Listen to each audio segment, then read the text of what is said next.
Welcome back to part two. And in part two of chapter seven, we go deeper into the mechanics of what it means to live in heart coherence. Dr. Joe breaks down how the body's ability to return to balance, what we call homeostasis, is directly influenced by our emotional state. When we're out of alignment emotionally, we lose resilience. But when we're in a state of heart coherence, the heart and brain work together in harmony. And this is not just poetic, it's measurable through something called heart rate variability, or HRV. This is where science meets spirituality, and it reminds us that how we feel moment to moment is shaping our nervous system and our reality. So it matters. Here we go. Homeostasis, coherence, and resilience.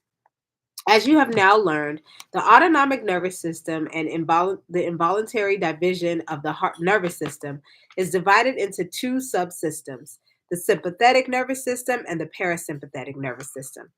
As you know, the sympathetic nervous system, when switched on, regulates the body's unconscious actions and responses, such as increased breathing, elevated heart rate, excess perspiration, dilation of the pupils, and so on.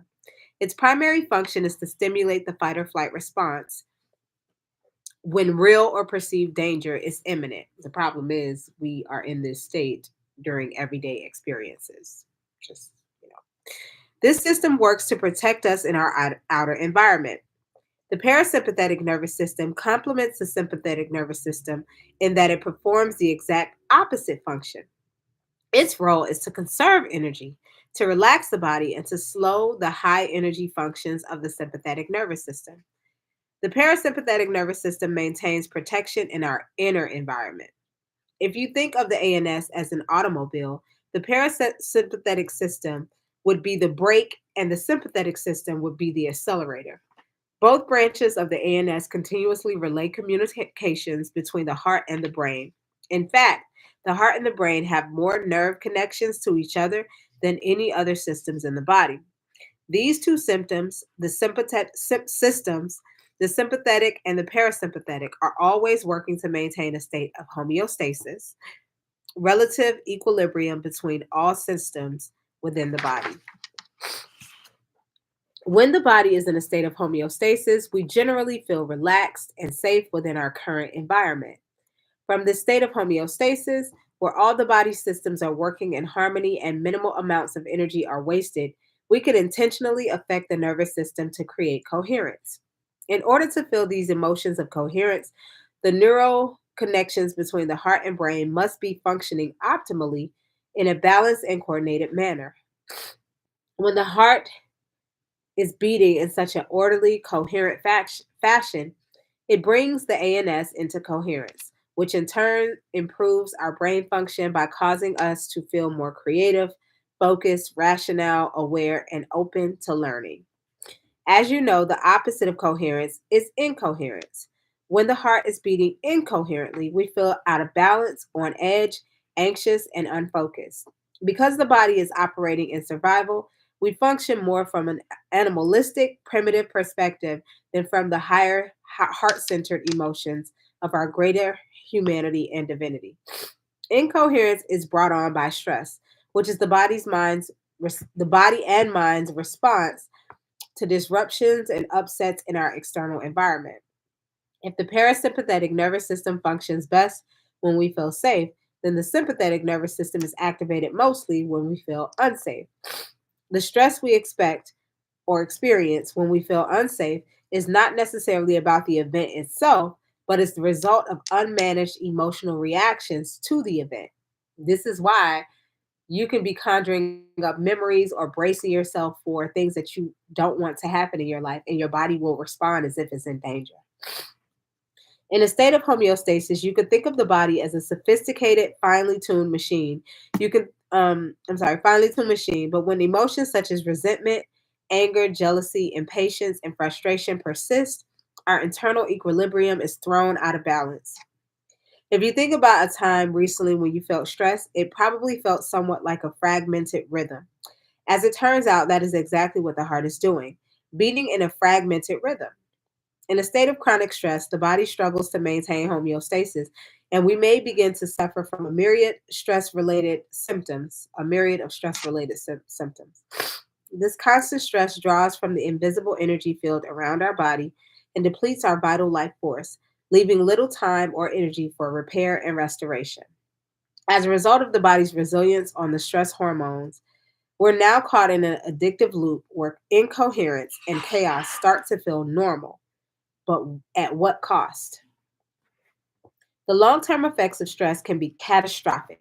According to the Mayo Clinic study of people with heart disease, physiological stress was the strongest predictor of future cardiac events, including cardiac death, cardiac arrest, and heart attack. Many people, because they live in states of chronic stress, don't even realize that they are living under stress until the event, such as a heart attack, occurs. It makes sense then that if the heart is beating incoherently for extended periods of time, not working in balance and order, sooner or later it's going to fail. Guys, this is so important. You got to become aware of how you process your life, because even me, like, I had to catch myself a few times, especially as I've been doing this work, that I find myself stressed out when there's nothing stressful actually happening in my environment. But it's based on what I'm thinking about and where I allow myself to go emotionally. So, key to our ability to manage stress is what is known as resilience, which the Heart Math Institute defines as the capacity to prepare for, recover from, and adapt in the face of stress, adversity, trauma, or challenge. Resilience and the management of emotions are both integral to many important physiological processes involved in energy regulation, how fast the body bounces back after the stress response, and our ability to maintain health and homeostasis. So the next section is called HRV, which is the communication between the heart and the brain. We've been led to believe that the brain reigns over our biology. While this is partly true, the heart is the autorhythmic organ in which means the heartbeat is self-initiated from within the heart, not from the brain. So the heart beats regardless of what's happening with the brain. And we know this because if a person ends up brain dead, their heart can still be pumping even if they don't have any brain function. For example, it's a known fact that in all kinds of species, the heart can be removed from the body and placed in a salt solution called Ringer's solution, where it will continue to beat for extended periods of time, independent of any neurological connection to the brain. In a fetus, the heart begins beating before the brain is even formed at about 3 weeks, while the electrical activity of its brain doesn't even begin until around the fifth or sixth week. This demonstrates that the heart is capable of initiating communication with the central nervous system. Another factor that makes the heart unique is that it contains nerves from both branches of the ANS, which means any and every change in both the parasympathetic and sympathetic nervous system affects the way the heart works on a beat to beat basis. This is important because whether we are conscious of it or not, every emotion we experience influences our heart rhythm, which gets communicated directly through the central nervous system. In this way, the heart, the limbic brain, and the ANS have a very intimate relationship because balance or imbalance in one affects the other. As a side note, the limbic brain, the seat of the autonomic nervous system, is also called the emotional brain. So when you change your emotions, you affect your autonomic functions. Today, with about 75% accuracy, science can predict what someone is feeling just by looking at the beat to beat activity of the heart using heart rate variability analysis or HRV analysis. Heart rate variability is a physiological phenomenon that measures environmental and psychological challenges as reflected by the variation of the heart's beat to beat intervals. Thus, the term variability. So, among its uses, HRV can measure the flexibility of our heart and nervous system, which reflects our health and fitness, as well as how well we are balancing our mental and emotional lives. By studying the heart's rhythms as measured by HRV, scientists can detect patterns and deepen our understanding of how humans process emotions and the effects of feelings and emotions on our well being. In this way, continued HRV research offers us a unique window into the communication between the heart, brain, and emotions. Many studies show that having a moderate level of variability makes us better able to adapt to life's challenges. But a low level of heart rate variability is a strong and independent predictor of future health problems, including all causes of mortality. Low HRV is also associated with numerous medical conditions. When we're young, we have a greater variability, but as we age, our variability decreases. HRV patterns are so consistent that when scientists look at an HRV reading, they can generally estimate the subject's age within approximately 2 years. For many years, a steady heart rhythm was considered a sign of good health. But now we know that our heart rhythm changes with each and every heartbeat, even when we are sleeping. Over the years, HMI researchers have discovered information encoded within these beat to beat intervals by looking at the spaces between heartbeats in HRV readings rather than the spikes related to the beats themselves. This is somewhat familiar to Morse code when we understand communications by the intervals between transmissions. In the case of our heart, the interval between its beats are complex transmissions used to relay communication between the brain and the body.